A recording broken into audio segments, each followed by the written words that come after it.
radio pirate. Do you like it? Yeah! RadioPirate.com.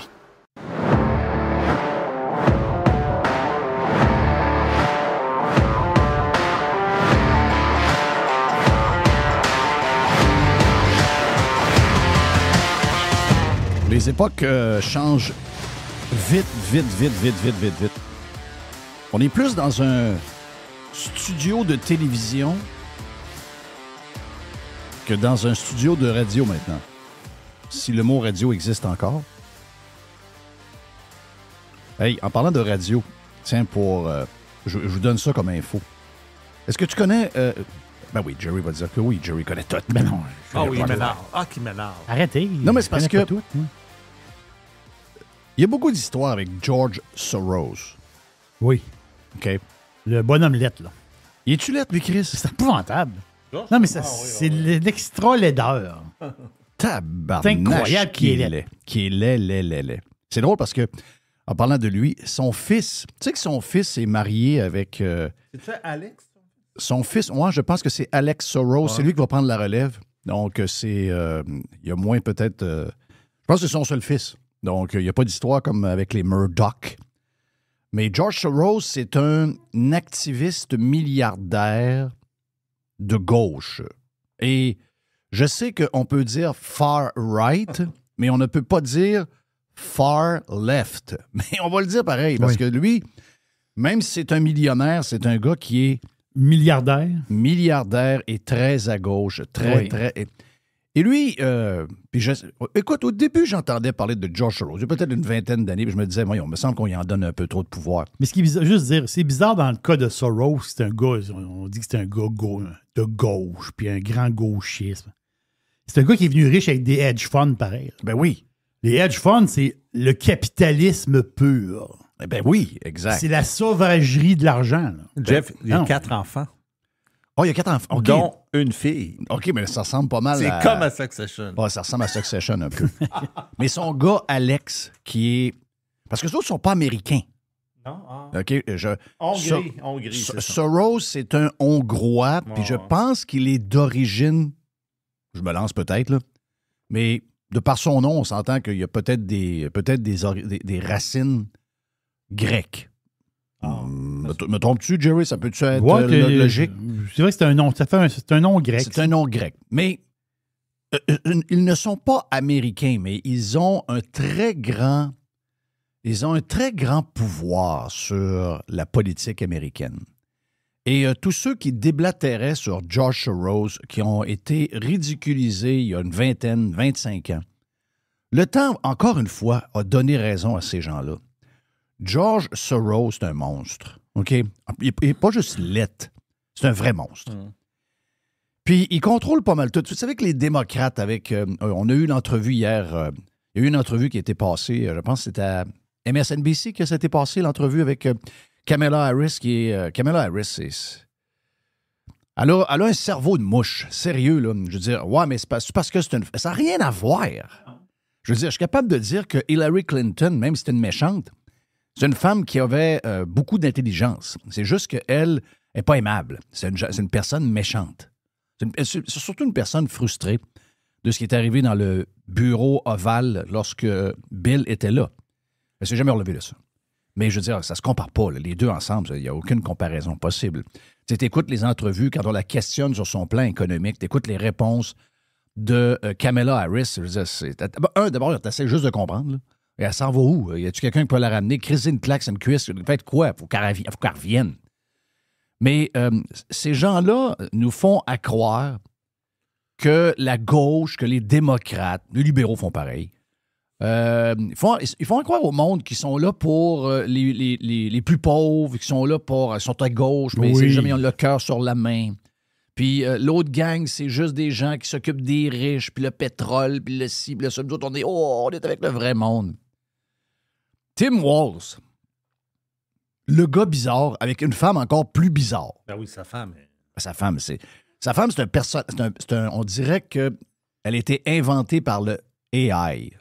Oh oui. Tu dis, ça se peut pas qu'une femme de même existe. Là. Ben oui, à un moment donné, il y a un œil qui part à gauche et un œil qui part à droite. Là. Oui, complètement. D'abord, complètement folle là, quand tu écoutes son discours. Pas pour rien que Elle sniffait la senteur des pneus qui brûlent lors de la manifestation sur George Floyd. Elle a ouvert les fenêtres de la maison pour dire « Ah, c'est-tu le fun de voir les gens qui se radicalisent sur un sujet. Ils s'expriment. Ils s'expriment, ils deviennent complètement fous, ils sont en train de brûler la ville au complet, mais ça sent bon. C'est fucking raide. Mais Waltz, il a été photographié où il y a 2 jours? Ça a pris 2 jours avant de... Moi, la première fois que j'ai vu ça, je l'ai vu quasiment en live. J'ai dit, what the fuck is that?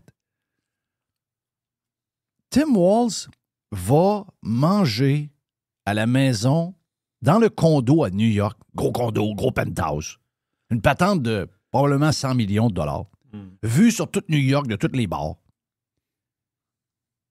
Il va manger chez Alex Soros. Voyons donc, c'est quoi cette affaire-là?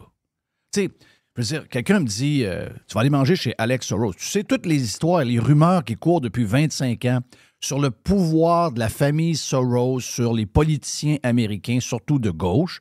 Puis tu dis, regarde, il faut absolument que je le voie. On va le voir dans une place un peu. On peut faire ça dans une genre de cabane de pêche que personne n'a accès, qu'il n'y a pas d'Internet, qu'il n'y a personne, puis qu'on peut mettre des gardes de sécurité 5000 à l'entour du chalet?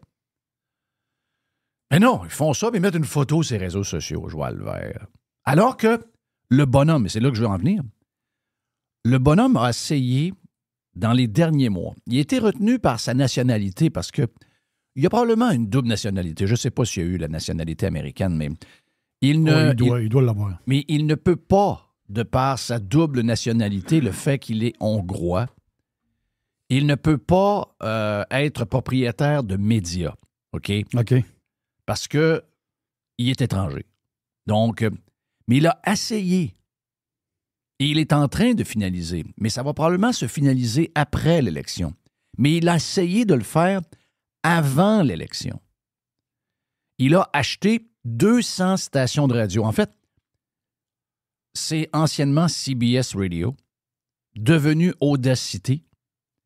200 stations de radio, une de mes stations préférées, K-Rock Los Angeles, KROQ LA Pasadena. C'est de ce groupe-là. Donc, c'est le deuxième groupe après iHeartRadio. Okay. C'est le deuxième plus gros groupe en revenus et en importance pour les propriétaires de radio aux États-Unis.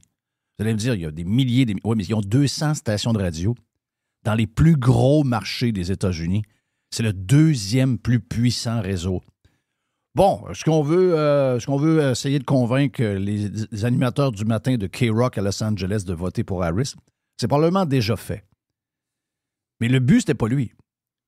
Le but, c'était de tourner, parce que les stations... peut-être qu'il faut que tu retiennes un peu les gars de country, mais c'est pas le problème n'est pas les stations de musique. Le problème, c'est que dans les 200 stations, il y a aussi des stations parlées. Et les stations parlées sont, comme toutes les radios, parlées. Parce que les journaux sont liberals, donc démocrates. La télévision, à part à l'occasion Fox News, sont liberals, démocrates. Sauf la radio. Pour une histoire que j'ai jamais compris, la radio est le seul médium qui, quand il fait quelque chose, est plus porté vers le conservatisme et la droite. C'est comme ça partout dans le monde, en passant. Donc, écrits, journaux, télévision, complètement contrôlés par la gauche. Donc, c'est pour ça qu'il n'y a aucune diversité d'opinion. C'est pour ça que si vous écoutez, vous êtes dans une salle chez un concessionnaire et que la télévision est ouverte chez LCN, après 5 minutes, vous voulez tuer quelqu'un. Là. Ah, c'est épouvantable. C'est normal. Je l'ai vécu. Là. C'est normal. C'est normal. Il n'y a rien de plus normal que ça. C'est pas facile. Il n'y a rien de plus normal. Okay? En plus, tu sais que tu vas avoir une facture aussi au bout de la ligne. Là. Oui, une bonne facture. 180 quelques piastres quasiment de l'heure. Oui, c'est ça. Plus les pièces. Oui. Donc... là, il faut t'endurer LCN en plus. En plus, il faut que tu endures LCN. My God. OK? Mais les stations de radio sont plus conservatrices. Parce que les stations de radio de gauche, pour une raison que je comprends pas. Je ne peux pas vous expliquer. S'il y a un bout que je ne comprends pas, c'est celui-là. Les stations, tous ceux qui ont essayé de faire des stations de radio de gauche, ça n'a jamais marché. Jamais, jamais, jamais. Au Québec, oui. Mais je veux dire, je parle du monde. Je parle pas de parle pas d'un village, je parle du monde. Du monde, des places où il y a du monde, comprenez-vous? Et Soros, le but avant l'élection, c'était de virer les stations de bord. Là. OK. C'est de virer les stations conservatrices de bord. Le but, c'est encore liste de KROQ à Los Angeles. Ah. Il s'en sac de la station Country d'Indianapolis. Il sac de la station Audacity à New York. Ce que Soros voulait, c'était contrôler la radio d'opinion de droite aux États-Unis juste avant les élections parce qu'il a le Trump Derangement Syndrome. Et avant de mourir, le monstre qu'est Soros ne voulait pas voir Trump arriver au pouvoir. Et les sondages nous montrent que c'est probablement ce qui va arriver. Les sondages dans le vote populaire sont quasi nez à nez, mais quand on y va, entre autres pour les swing states, Trump est en train de partir en avant, pas à peu près. Et même chose quand on fait le décompte des grands électeurs. Donc, malheureusement pour Giorgio, il y aura probablement un Trump au pouvoir dans quelques temps. OK? That's the good news. Donc, il a essayé pareil. Et là, il y a un pro-Trump au FCC qui a bloqué l'acquisition de Soros des stations de radio, qui voulait le faire dans les derniers mois pour être sûr que juste avant, là, 1 mois, 2 mois avant, il soit propriétaire et qu'il fasse le switch automatique des stations de radio parlées conservatrices. Eh bien, il a ralenti le processus justement parce que Soros n'est pas officiellement un vrai Américain qui pourrait posséder des stations de radio, selon les règles du FCC. Donc là, ce qu'a fait Soros, il est obligé de se réorganiser. Il est devenu comme un genre d'actionnaire d'une compagnie qu'il a fondée pour avoir le pourcentage qui est 25 %. Et il a monté ça, mais ça l'a comme ralenti le processus d'acquisition. Donc, ça n'arrivera pas. Petite banane qui... OK, la banane. c'est parce que les bananes qui ont 5-6 jours font plus roter que les bananes neuves. Voilà. J'ai-tu raison? T'as absolument raison. OK, parce que là, celle d'aujourd'hui, je suis à la limite de ce que je peux aller. Je sais qu'il y en a- Avais-tu des petites taches noires? Oui, Ah oui, quand même. Ouais. petite tache noire. Commence à avoir des petites taches noires. Ça pue là, un peu. Là. Alors que moi, je suis capable de manger pas cacahuètes le bois, mais je suis capable de manger une banane quand la pleure est quand même assez verte. Quand t'es limite que t'es capable d'éplucher. Là. Ouais, c'est ça. On n'a pas l'impression d'enlever de l'écorce. Non, moi puis toi, on est team Je banane. pense qu'on est en on est en en place. Vous avez des pros de banane. Oui, Ouais. pro de la banane. Moi, ça me prend une banane par jour. Moi, Donc, mais plus elle est vieille, plus on... Donc, voilà mon histoire pour Soros. Je peux-tu t'amener une petite correction sur Soros? Oui, vas-y donc. C'est qu'il n'est pas d'origine grecque. En OK. fait, il est d'origine juive. Son vrai nom, c'est Schwartz. Ah! Et lui, c'est un rescapé des camps nazis. Là. Oh! Il est pauvre né lui. en 1930. OK. Puis, Faut-tu avoir de l'empathie pendant quelques secondes? non. Je viens pour te donner faut une en affaire avoir. d'information. Puis sa Ouais. femme a 42 ans de moins que lui. OK, quand même. Oui, ça, c'est sûr. Quand même. Hey, le propriétaire des Raiders, tu sais, le fils à Davis, le malade, là. Oh, oui. Les cheveux Le gars qui ressemble à Totoche, là. Tu sais, avec son toupette de Non, douette. mais ça, c'était incroyable. Lui, sa blonde, là, c'est une esti de belle fille, là. Mais à 26 ans, tu comprends-tu? Lui, il a 64 ou 65 ou 66 ans. Il est laid, esti. Tu penses que George Soros est laid? Lui, il est laid. C'est fille qui est laid. Et là, quelqu'un, il a demandé, puis c'est devenu viral sur le web, sur les réseaux sociaux, tout le monde est crampé. Sa femme, c'est une babe. Hein? Hey, mais non, sérieux, c'était une machine. Là. Mais à 26 ans, je vois le faire. Ah oui. Non, je sais, je comprends. Mais il y a des filles de 26 ans qui sont déjà complètement scrap. Là. C'est pas la question. Oui, mais en fait, c'est qu'elle a l'air. Elle a l'air d'une danseuse de Vegas. Oui, c'est ça. Elle a l'air sympathique. On dirait que le poignet dans un bar à Vegas. Le poignet dans un bar de danseuse, un gros bar de danseuse à Vegas. Et il y a quelqu'un qui a demandé, ouais, vous avez quasiment 40 ans de différence. Ça pourrait quasiment être ta petite fille. Pas juste ta fille, ta petite fille. Ouais, il dit, mais on est tombé complètement en amour. Oui. Il dit, elle avait aucune idée qui j'étais. Et elle avait aucune idée que j'étais milliardaire. Ben non. Elle est tombée en amour avec mon sourire. Oui. C'est ce qu'il a dit. Il a passé la main dans les cheveux. là. Ouais, il a passé. Elle a dit, ben, On va mélanger ça un peu, ce toupette de totoche-là. Là. Hein? Il se met un bol sur la tête puis se couper les cheveux. Ah, c'est quoi. l'enfer. C'est quoi l'histoire, là? C'est l'enfer. Moi, je pensais que c'était sa femme qui faisait un coup, mais il n'y a plus de femme. Donc, c'est elle, la nouvelle madame. T'imagines-tu? Mais comment la fille, top babe de même, qui peut avoir les plus beaux... Elle peut avoir tout le club... Elle peut avoir tous les gars avec, tu sais, les six-packs et patentes dans les Raiders. Et elle est avec Totoche. Si le gars, il est laid à jouer avec. Il y a une phase d'anus. Ouais, Non, Totoche, il y a un jet privé. Je sais qu'il y a un jet privé, mais je vois le vert. Tom Brady aussi. Là. Oui, Tom Brady. Tom Brady est célibataire. Oui, mais Tom Brady, c'est pas ce fille-là qui va prendre. Okay. Tom. Est-ce que tu penses que... Ça va être plus un gars. C'est des rumeurs. Est-ce que tu penses que Tom Brady est... Non, mais moi, je pense qu'il est bisexuel. moi, je pense aussi. Oui. Comme Trudeau. Ouais. Ah, Trudeau n'est pas sûr de ça. Il y a des gens qui pensent que Trudeau... Voyons, on va arrêter Trudeau, c'est... Ben, dans une émission de Tout le monde en parle, Ouais. sa femme... C'est-tu Gomeshi, là? Ouais, il avait demandé de Frencher Gomeshi ou d'embrasser. C'est-à-dire qu'il dit qu'il look handsome. Very Oui. handsome. Puis là, elle Elle dit kiss him. Ouais, c'est ça. Ah ouais, go. Puis là, il se tourne de même, puis il fait un clin Là, d'œil. il y a sa femme en voulant dire C'est... je peux pas là. C'est quand même bizarre, ça. Il ressemblait à D'Artagnan à ce temps-là. Ouais. Il ressemblait à D'Artagnan.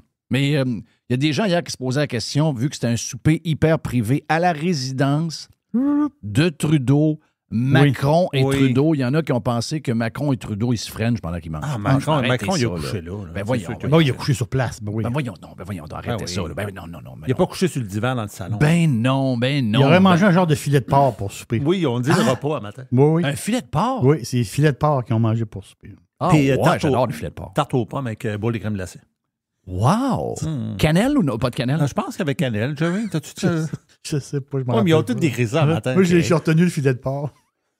Pourquoi c'est drôle? Non, parce que moi, je pense que c'est pas juste le filet. Il y a un autre filet qui s'est mangé. Là. Arrête! Ben voyons, Jerry. Ça, c'est de la donc, saucisse de porc. Ah! Pas pareil. Non, c'est évident. Non, arrêtez ça. Hey! Guilbeault est pas contente? Hein? Guilbeault est pas contente? Non, mais elle sortient. Là. Elle sortient. Elle se concentre. Là. Pendant qu'elle parle, tu vois qu'elle se concentre Pour pour faire pas, de gaffe. pour pas exploser. OK. Mais, Elle est vraiment pas contente. mais je sais qu'il y a différentes sources de cette histoire-là. Ah. Non, mais il y a des sources qui se connaissent pas, puis qui se sont pas parlées, puis qui ont sorti la nouvelle quasiment en même temps. Voilà. Donc, ça veut dire que ça a été coulé par le Parti conservateur fédéral. OK? Mon guess, c'est ça. Mais quand elle m'a quasiment convaincu. Tu sais, je me suis dit, on est dans une époque folle pareil, que peut-être que maintenant, ça prend 10 sources pour être sûr que la nouvelle est vraie ou pas. Ouais. Mais elle avait l'air vraiment fâchée. Elle avait vraiment l'air en sacrement. Et je me dis que si c'est vrai ce qu'elle dit, elle a du culot, là. Tu sais, je ne l'ai jamais rencontré, je n'ai jamais été dans la même pièce que lui, je ne lui ai jamais parlé. Puis là, elle est fâchée, puis elle est crinquée. Mais convaincante, pareil. Ben, je suis obligé de te dire qu'elle est quasiment un peu convaincante. Oui, convaincante. Tu sais, ben, je vous dis pas qu'elle m'a convaincu à 100%. Parce que c'est le genre de femme qui serait capable de faire ça. C'est le genre de femme qui... Tu sais, c'est parce que Guilbeault, là, elle carbure aux photos Instagram puis aux patentes de même. Ça, là, pour elle, même si elle est en sacrement, elle aime ça. Là. Parce que là, on est en train de parler d'elle, on parle pas d'une autre. On n'est pas en train de parler de Rawa Mararaski, là. C'est ça. On est en train de parler de l'autre babe. Tu sais, il y a un concours de babe dans la place, là. Oh, oui. Pas la fille avec le masque en arrière, là. On ne cache pas mon soleil, là. C'est qu'elle fait là, hier, la députée qui a un masque d'en face. C'est quoi qui arrive dans cette patente-là, là? D'accord, du monde qui ont des... Ils ont des masques d'en face. Oui. Ben oui, il y a quelqu'un qui a, je sais pas, c'est la nouvelle super ministre, celle qui a remplacé Fitzgibbon. Elle se met des masques? Non, elle est là, puis elle parle, puis elle dit, puis l'histoire de Nordvolt n'a pas l'air au courant. Le Québec investit dans les batteries, puis c'est vers là qu'on s'en va, puis etc., etc. Elle est comme déphasée ou quoi? Là, ben là, elle dit, Chris, c'est ça t'étais où aujourd'hui, toi, là? Puis là, j'écoute ça, je dis, mais voyons, c'est du délire, elle est complètement pas là, là. Voyons, on est en train de vivre un des plus grands scandales financiers du Québec dans une histoire complètement folle. Et elle a renchéri dans patente le même jour. OK, c'est... Hello? Et là, en arrière, il y a une députée de la CAQ avec un masque comme si on était en mai 2021. What the fuck? Qu'est-ce qu'elle fait là, elle? Mais ça, c'est la gang qui nous représente à l'Assemblée nationale. L'Assemblée nationale, ben, vous savez, c'est la cour du roi Péto. Là. Bouchard, le Colin, à un moment donné, il me demandait pourquoi il disait ça. Oh, oui. Finalement, il a raison. À longueur de journée, c'est la cour du roi Péto. Ben oui. T'as-tu remarqué qu'ils sont dans la... T'as-tu remarqué qu'ils sont dans la salle rouge? Ben oui. Oui, parce que Parce que le bleu est en Renault. est en Renault. Oui. Qui va coûter beaucoup de milliards. Oui. Ben, ça va coûter 30 millions. Oui. Bon, oui, ils disent que ça va Je vais te coûter. réaliser mon partner de golf samedi. Je dis... parce qu'il fait un des plus gros projets dans le parc industriel de Saint-Augustin. OK? Juste à côté de Bimbo. OK? Le pain. Hein? Les Mexicains qui font du pain et Oui. des gâteaux vachons. Qui ferment ils ferment toutes les boulangeries partout, puis ils vont avoir des centres de distribution énormes maintenant. Juste à côté, il va y avoir un gros centre de distribution pour la compagnie de mon chum Guy. Et j'ai dit, Guy, comment va coûter ton... Parce que je passais l'autre fois, tabarnak, c'est gros, c'est immense, c'est tabarnache. C'est donc bien gros. Il dit, c'est 32 millions. Ben, j'ai dit, c'est le même prix qu'a rangé l'Assemblée nationale. C'est une salle de 100 par 100. Oui, c'est le même prix, c'est 32,2. Exact, c'est le même prix. C'est incroyable. Non, c'est crazy, c'est fucking crazy. Je reviens à Guilbeault, OK? Elle a carbure à Instagram. Là. Oh. La raison pourquoi je crois l'histoire, puis même si elle a le démenti, mais je la crois encore, c'est que je sais qu'il y en a qui pensent des fois que c'est plus l'image qui l'amène qu'autre chose, mais moi, je pense qu'elle est plus ratoureuse que les gens le pensent. Oh. Et c'est quelqu'un qui carbure à être dans le journal, carbure à être à TV, carbure à être dans une story. Tu sais, elle s'est même déjà photographiée dans le char, pas de ceinture, elle s'en est pas rendue compte. C'est vraiment ça qui mène. Imaginez-vous demain matin, la CAQ se fait rosser et il en reste 4 élus, dont elle, parce que probablement qu'elle serait élue, même s'il y a une vague anti-CAQ. Mais plus personne ne parle d'elle. Là. Il n'y a plus de like. Elle n'est plus ministre. C'est ça. Elle n'est plus vice-première ministre. Il n'y a plus d'histoire. Elle ne gère plus rien. Même le maire de Québec, là, il pue. Là. Donc, Il n'y a plus de photos dans les boutiques de linge. il n'y a plus rien. Plus rien. Et juste une simple députée C'est ça. backbenchée en arrière qui fait rien. Donc, elle voit ça et elle se dit, non, c'est pas d'être député, c'est pas de faire de la politique que j'aime. C'est d'être populaire. Ouais.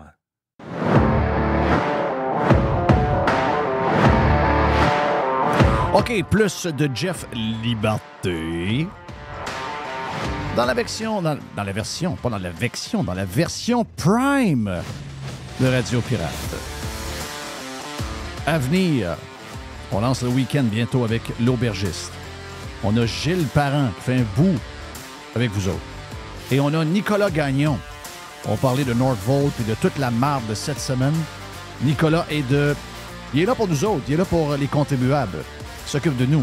Contribuable avec un S.ca. Il est avec nous un peu plus tard. Sur RP.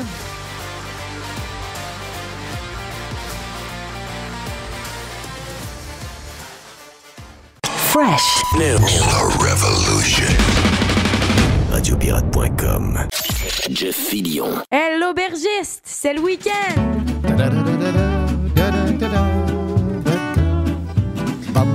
Oui, j'ai soif. L'Aubergiste est présenté L'Aubergiste. par qui, le coudon? Il est présenté par lui-même. Ah, ben voyons donc. Oui, présenté par lui-même. OK, présenté par Radio Pirate. Oui, exactement. Mais s'il y a des, des commanditaires qui sont intéressés à ben oui. que je vous présente, l'aubergiste. Je vous aime. Venez à l'auberge. Et c'est le bonheur. Ça lance le week-end. Voilà. C'est, Oui, c'est le bonheur. Il y a plein d'affaires, le fun. ben, le jeudi, en plus, c'est tellement une belle soirée. Football. On Ouais, peut prendre c'est un verre ça. de vin parce que l'aubergiste le dit. On peut prendre une bière. Moi, j'ai le droit de manger un burger. Oui, ou puis une toi, pizza. t'as des journées Mais nous autres, on a précises. dans les menus, on a des choses précises. Il faut Oui. manger santé le lundi, mardi, mercredi. Le jeudi, on a le droit de mettre le pied dans quelque chose d'un peu plus gras. Pas une pizza maison, on semble à ça, c'est bon. Oui. Avec, je sais pas quel genre de vin que t'as. J'ai un vin. J'ai un vin pour ça. Ah oui? Moi, j'ai un vin rouge pour la pizza. Wow! Ah oui, plein de fromage. Plein de fromage. Tu sais, un genre d'extra fromage. Dans le vin? Puis à soir, c'est le fun parce qu'au moins, t'écoutes ça, un bon verre de vin, puis tu vois les Giants qui vont se faire planter par les Cowboys. Ouais. J'espère. Cowboys, Moi, c'est tough pareil. non, je sais, mais moi, je déteste les Giants, que tu veux. Question de... Où va, Question où va se ramasser Belichick? Ouais. Miami. Non, ça, je pense pas. Je pense pas que le poste de McDaniels est... Il reste à Jupiter, il reste pas trop loin de Miami. Mais la rumeur veut que avant longtemps, il soit le coach des Jaguars de Jacksonville. Oh boy. Oh oh! Mhm. Donc, il est déjà très proche du fils du propriétaire. OK. Peut monter la 95 en 3h30 ou à peu près. Donc, Bill Belichick pourrait... Et il y a Gruden aussi, qui a dit, il y a beaucoup d'équipes dans la marde. S'il y a des gens qui se cherchent un winner, il a levé la main. Il n'est plus nulle part. Là. Ben non, lui, il s'était fait clairer parce qu'il avait trouvé des emails où il avait traité un gars du N-word. Ah, ouais. Il y avait propos racisme. Là, ben, il a assez payé. Là.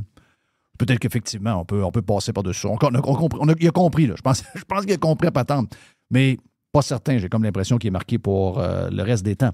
Donc, un petit vin avec une petite pizza à soir pour une petite game de football. Les Giants, c'est plate pareil, ça. Les Giants. Ils ont-tu encore les chandails du Canadien? Non, ben, dans la game, ils les avaient pas. OK. Mais c'est ça qui m'énerve un peu. Mais l'aubergiste s'est promené pas mal. On s'est promené, la semaine passée, on est allé en Uruguay. Donc, on est allé loin.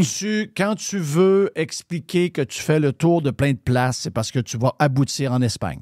Ah non, c'est ça l'affaire, c'est que l'Espagne, je me garde une gêne. Pourquoi? Parce que moi, je suis un fan de vin espagnol, fan fini de vin espagnol. Puis je m'y connais pas pire en vin espagnol, quand même. Là. Mais qu'est-ce que tu veux? Faut faire le tour, puis il faut faire des découvertes. Vin espagnol, j'en ai quelques-uns sur la glace dans les prochaines semaines. Mais si on est allé en Uruguay, on est allé même à Magog, il y a 2 semaines, avec le blanc, le bon blanc de Magog. Aujourd'hui, on s'en va en Italie, mais précisément, Italia. On s'en va voir une belle italienne. Une île. Une île. L'île fantastique. Une île de roches.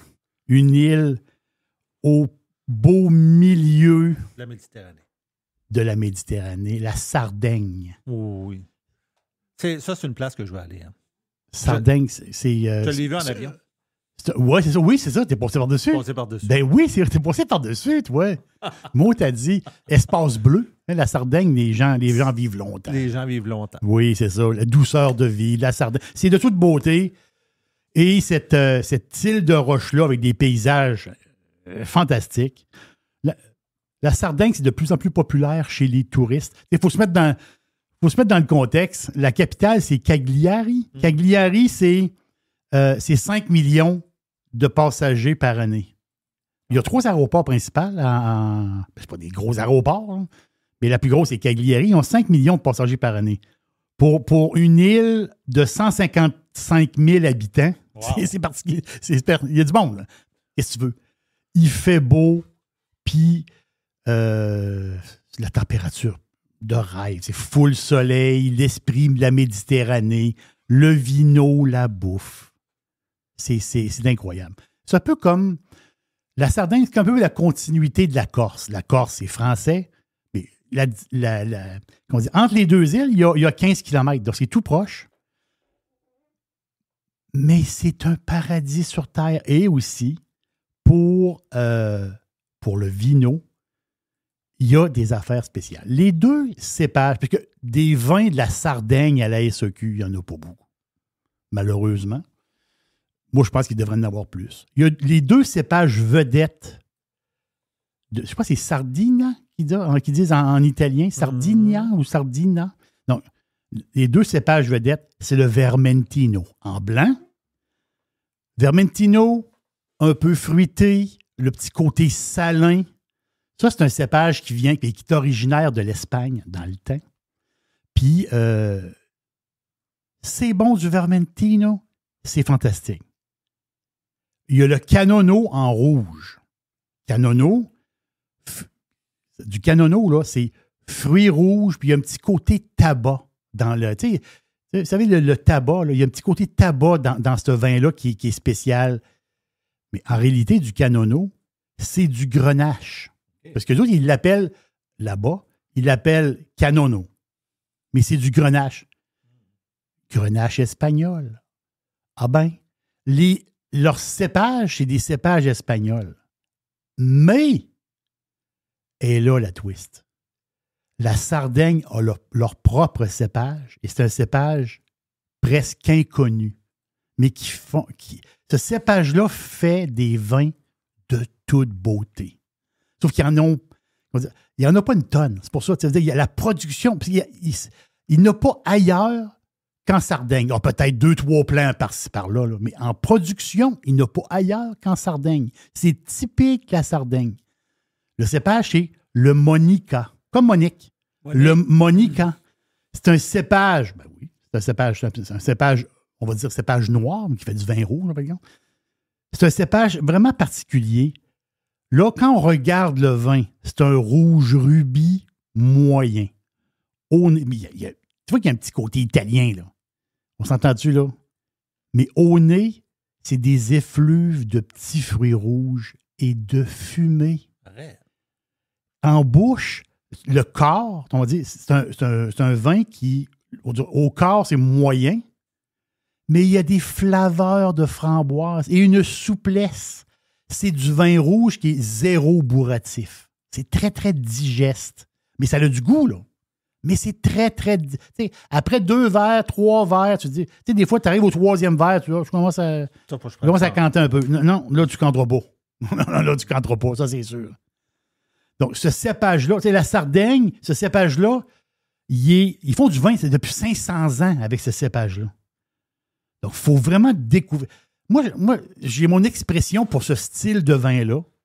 J'appelle ça des rouges girly. Dans le sens que, il y a un côté douceur qui ressort de ce style de vin-là que moi, j'aime énormément.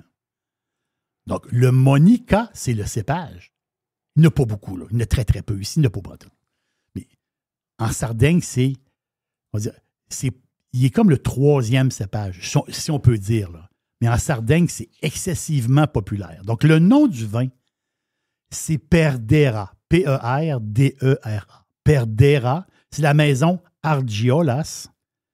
Donc, c'est du Monica di Sardegna. Monica di Sardegna, Monica, c'est le cépage. Du Monique de Sardaigne. C'est ça le cépage. 18,40 la bouteille. Super bon prix. Tu comprends? Je ne vais pas regarder le prix, comment ils vendent ça en Italie. Là. Comprenez-vous? Là? Mais à 18,40, en bas de 20$, je pense qu'on peut acheter ce vin-là les yeux fermés. 13,5 alcool. 1,9 g de sucre au litre. Très raisonnable. Mais il y a un problème. Pas un gros problème, mais il y a un problème pareil. 32 succursales de la SAQ. Il y a à peu près au Québec, il y a une 12aine de caisses présentement éparpillées au Québec. Pas beaucoup de caisses. Parce que la SAQ ne commande pas beaucoup de ce genre de vin-là. Il aime ça avoir un peu de variété, mais il ne pousse pas à machine. Qu'est-ce que tu veux? Souvent, on sait comment il marche un peu à la SAQ. Là. C'est-à-dire, ça prend du... il y a des grosses maisons. Autrement dit, il y a des grosses maisons qui poussent leur vin. Puis là, tu vas en avoir 4$ sur la tablette. Ce genre de vin-là, il y en a un. C'est perdu c'est perdu un peu dans la brume. Là. Mais c'est là-dedans qu'il faut trouver des petites perles. Donc, ici à Québec, Place Navillès, il y a 2 caisses. À Saint-Nicolas, il y a une caisse. À Tracy, il y a une caisse. Mascouche, une caisse.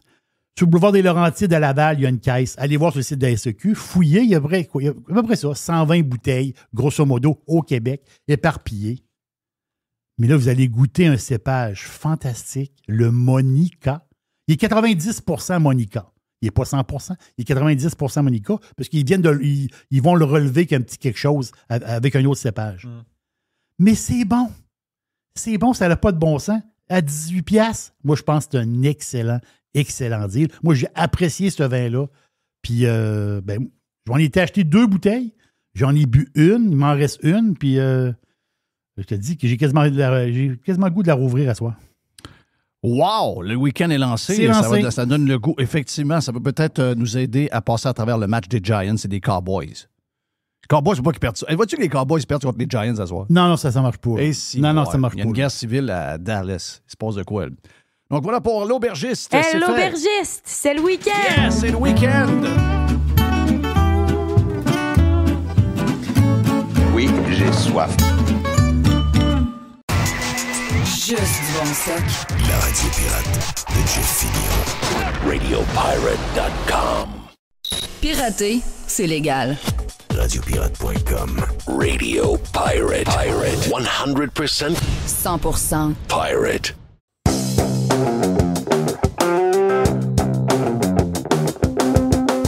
Notre rendez-vous quasiment chaque 2 semaines avec Nicolas Gagnon de Contribuable avec un S.ca. Et je te dirais que Nick est de plus en plus le fun à suivre sur X. T'as pogné la touch, mon ami Nick, je l'ai dit il y a peut-être un mois ou deux. Mais t'as pogné la touch maintenant. Donc, très, très bon. Suivez Nicolas qui a des très bons points. C'est sûr que le gros sujet, Nick, c'est l'histoire de Nordvolt. On peut pas faire autrement que jaser de ça. On l'a fait avec Joamel hier, on l'a fait avec Yann et Frank, on le fait avec tout le monde. Mais on n'a pas le choix de revenir avec ce sujet-là. Trop gros, trop d'argent. Est-ce que tu penses que les Québécois sont aussi touchés par cette histoire-là que, mettons, les Kings de Los Angeles il y a 6 mois? Je me pose la question. On dirait que les Québécois sont comme... C'est un sujet un peu plus complexe, puis on va dire, comme Joe disait hier, les Québécois ont comme l'impression que le gouvernement doit s'associer avec des compagnies de même pour créer des jobs, puis qu'il y a du risque, puis ça fait partie un peu de la patente. Mais je sens pas de... Tu sais, à part nous, même certains chroniqueurs qui dorment au gaz depuis peut-être 2 ans se réveillent, mais dans la population, c'est comment, d'après toi? Dans la population en général, de ce que j'ai pu percevoir là jusqu'à maintenant, je parle pas juste des supporters de la fédération, je parle de monsieur, madame, tout le monde, autant dans les médias que ceux qui votent, mettons, 4 ans puis qui se posent pas plus de questions que ça. Honnêtement, j'ai l'impression que c'est une exaspération générale. Les gens voient à quel point on a été misé gros. On parle quand même c'est pas rien, là. C'est pas loin de 3 milliards de dollars qui avaient été annoncés il y a littéralement 1 an, quasiment jour pour jour, par le premier ministre Legault. On annonçait ça comme si c'était le plus gros projet d'investissement privé de l'histoire du Québec, 3000 emplois, puis que ça allait en même temps même placer le Québec comme une plaque tournante de la batterie de la production de batteries de voitures électriques pour les prochaines décennies. Fait que tu sais, c'était pas une petite annonce qu'ils ont faite l'année dernière, là. Ils essaient de vendre ça comme une annonce historique. Ils ont monté les attentes comme ça se peut pas. Bien sûr, au Québec, on est habitué là, d'avoir des histoires d'horreur qui finissent mal. Cimenterie Mécaniste, Théo Taxi, Lion Électrique, Nemaska, Lithium. On pourrait en faire une longue liste de tous ces projets-là dans lesquels on s'est embarqué puis que finalement, on s'est ramassé à perdre des sommes colossales de l'argent des contribuables. Et je pense qu'avec les dernières annonces qu'on a vues, avec le risque en plus qu'on perde pas loin de 710 millions de dollars, considérant la situation actuelle de Nordvolt, les gens qui sont comme, bon, ça y est, c'est encore une fois ce qu'on a déjà vu auparavant, un autre flop gouvernemental, encore de l'interventionniste qui mène nulle part. C'est sûr, je suis un peu d'accord avec Joamel là-dessus que, on s'entend qu'au Québec, il y a une partie de la population qu'on dirait qu'ils ont des attentes que le gouvernement soit toujours là en train de sauver les projets ou sauver les entreprises ou qu'il soit l'ultime moteur de développement, ce qui est totalement faux. En fait, le gouvernement devrait juste pas être là-dedans d'aucune manière. Mais on a été carrément donné des subventions comme ça se peut pas, puis c'est pas fini d'ailleurs. Puis en plus, on a été octroyé des blocs d'énergie, 354 mégawatts dans un contexte où est-ce qu'on va manquer d'électricité. Fait que c'est clair que les Québécois qui voient ça en ce moment, ils disent, bon, on a un déficit de 11 milliards, etc. Oui, mais ça, c'est peut-être pas la chose qui est plus considérée, quoique ça devrait l'être, là. Mais là, en ce moment, on se dit, coudonc, est-ce que le gouvernement Legault est capable de livrer quelque chose sans qu'on soit ultra perdant dans cette transaction-là d'une quelconque manière? Puis Nordvolt, je pense que ça reflète ça. En plus, l'annonce qui a été faite dans les derniers jours, ça, on pourra en parler justement, c'est que c'est pas fini. Comme je dis, il y a 710 millions de dollars qui ont été investis à ce jour. T'as 200 millions de la Caisse de dépôt et placement, 270 millions d'investissement Québec, puis il y a 240 millions du ministère de l'Économie pour la location du terrain qui, si jamais Nordvolt s'installe pas là-dessus, c'est garanti qu'on pourra jamais revendre ce terrain-là à 240 millions, là. Mais il y a des annonces comme quoi est-ce qu'on pourrait effectivement injecter un autre 297 millions d'ici les prochains mois, en fait, essentiellement parce que pour ramener les gens là, ce qui s'est passé. Explique-moi ça. Exact. Explique-moi l'histoire. On va y aller. D'abord, tantôt, tu me diras comment on a dépensé, puis si on est capable d'avoir la ventilation de ça, qu'est-ce qui a coûté aussi cher? On sait le prix du terrain. On viendra tantôt dans jaser de la ventilation, de l'argent, puis combien on a de payé à date. Mais c'est quoi l'histoire qu'on a entendue cette semaine, là, qu'on devrait envoyer un autre chèque? Je ne sais pas si c'est du capital action, je ne sais pas trop. Qu'est-ce que c'est ce 297 millions-là? On ne peut pas envoyer ça. Voyons donc, qu'est-ce que c'est cette affaire-là? Ben, c'est ça, c'est que le 297 millions, pour amener ça en fait à septembre 2023, quand l'annonce a été faite, on annonçait 3 milliards de dollars en subvention, mais 3 milliards, c'est un package en fait. Ça vient sous forme de plusieurs types d'investissements. Et ça vient aussi sur une longue durée. C'est-à-dire que on n'a pas juste signé un chèque pour on a dit, ben, Nordvolt, débrouille-toi. C'est-à-dire que là, au début, il y avait déjà une injection d'argent, entre autres, le fameux 200 millions de la Caisse de dépôt et placement, c'est de l'acquisition d'équité dans Nordvolt. Même chose pour le 270 millions d'Investissement Québec. Dans ce cas-ci, on s'attendait à acheter, Investissement Québec a carrément été acheté des actions pour devenir actionnaire, actionnaire A et actionnaire B. Donc, autant avoir des actions privilégiées que des actions votantes sur Nordvolt, en fait, en espérant qu'un jour, il y a une entrée à la bourse. Donc, c'était carrément un pari qu'Investissement Québec a fait. La Caisse de dépôt et placement, c'est à peu près la même chose, mais pas des actions votantes, essentiellement des actions d'investisseurs, puis aussi de la débenture. Donc, vraiment, on fait du crédit qui est à la disposition de l'investisseur. Il y a toutes sortes de programmes qui sont mis à la disposition de Nordvolt. Et ce 3 milliards-là, en fait, il n'est pas dépensé d'une shot, il est dépensé sur les prochaines années, en fait, de la construction du site. Et ce qui a été annoncé, c'est que initialement, le ministère du Québec s'engageait à mettre un 240 millions de dollars, justement, à titre de prêt pour Nordvolt, justement, pour son terrain. Et puis, il y avait une autre enveloppe qui totalise pas loin de 300 millions de dollars, ça va être livré à Nordvolt dès que la construction du site va être entamée. En ce moment, c'est des démarches qui sont faites pour sécuriser le site. Là, pas mal toutes les étapes de pré-dev, de pré-développement qui sont faites, excepté les études environnementales, si on les a bypassées, ça a l'air. Mais n'en reste que pour le reste, ça avance et jusqu'à ce qu'on autorise effectivement la construction. Et là, ben justement, il y aura un autre chèque qui va être livré, ce qui va monter essentiellement la cagnotte de tout ce qu'on aura investi à ce jour à pas loin de 1 milliard de dollars. Et ça, sans qu'on ait encore vu une seule batterie être produite par Nordvolt au Québec.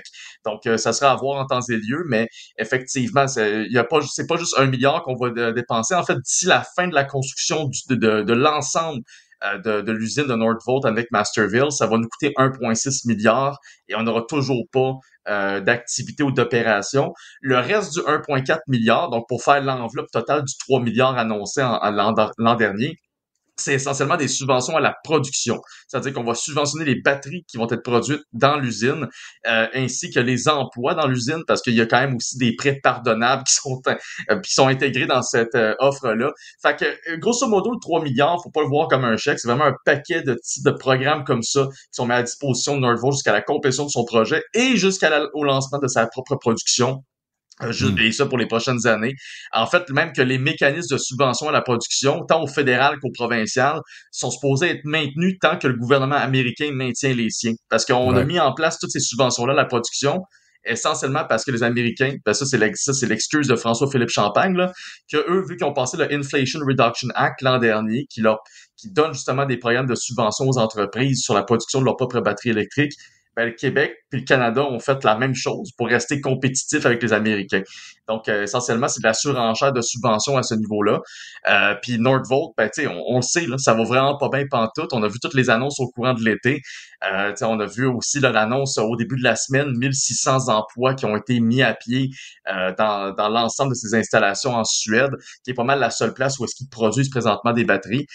Puis là, on se dit que le gouvernement veut mettre un autre 300 millions là-dedans. Moi, je pense que, écoute, la meilleure chose à faire présentement, ça serait de tirer à plug au plus sacrant, littéralement de sortir le moindre actif qu'on a pu mettre là-dedans parce qu'on n'aurait jamais dû mettre une scène en premier lieu.